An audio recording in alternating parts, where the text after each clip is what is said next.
जाने का मेरा जो मेन मकसद है, हमने प्रधानमंत्री आवास बनाया, बहुत तरीके से बनाया।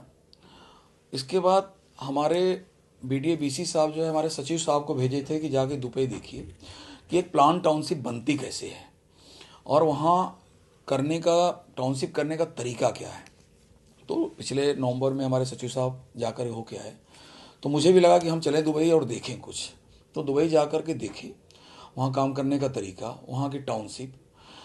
उसके पीछे मेरा मकसद क्या है कि हमारे बीसी महोदय जो इस समय पुरभोरा जी आए हैं, उनका मेन मकसद है कि बनारस को एक बड़ी टाउनशिप दिया जाए। 20 साल से बनारस में टाउनशिप नहीं बनी है, प्लान कॉलोनियाँ नहीं बनी हैं। तो हम भी जाके वहाँ सीख करके आए, वहाँ के व्यापारियों से मिले, वहाँ के बड़े बिल्डरों से मिले, जो रो हाउसेस बने थे, जो कॉलोनियाँ बनी थी, उस कॉलोनियों को देखे। और उनका काम करने का तरीका अलग है और हमारा काम करने का तरीका अलग है। हम लोग बाद में रोड लाइट जितना भी उतनी चीज़ें हैं बाद में हम लोग डेवलप करते हैं, वहाँ के लोग पहले डेवलप करते हैं। तो ये देख करके मुझे अच्छा लगा, वहाँ सीखे।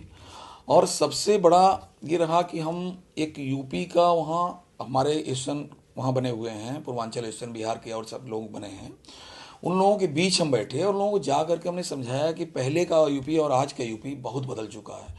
लोग यूपी में इन्वेस्ट करने से डरते थे।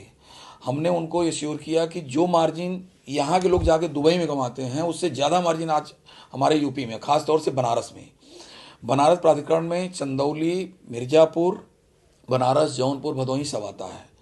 तो बीसी महोदय का ये है कि बनारस चंदौली चारों तरफ जो है जहाँ पे नई कॉलोनियाँ बनी, हम लोग 50 किलोमीटर, 40 किलोमीटर, 30 किलोमीटर दूर जा करके एक व्यवस्थित कॉलोनी बनाएं। तो मेरा जाने का मेन मकसद ये था कि बीडीए के साथ लग करके एक व्यवस्थित कॉलोनी बनाया जाए और वहाँ जो दुबई में हमारे भाई बंधु हैं उनको हमने कहा कि आप आकर के यहाँ पे अपना एक एक घर बनाइए। ये नहीं कि हमारे हम कंपनी से लीजिए, आप बीडीए के साथ जाके लीजिए और कॉलोनाइजर से लीजिए, लेकिन आप लोग एक एक घर लीजिए। और जब भी भविष्य में अगर इन्वेस्ट भी करते हैं तो जो दुबई में मार्जिन है उससे ज़्यादा मार्जिन यहाँ मिलेगी। तो जाने का मेरा मेन मकसद ये था कि बनारस का विकास अपने बीसी सर के साथ लग करके एक हाईटेक बनारस को बनारस बनाया जाए।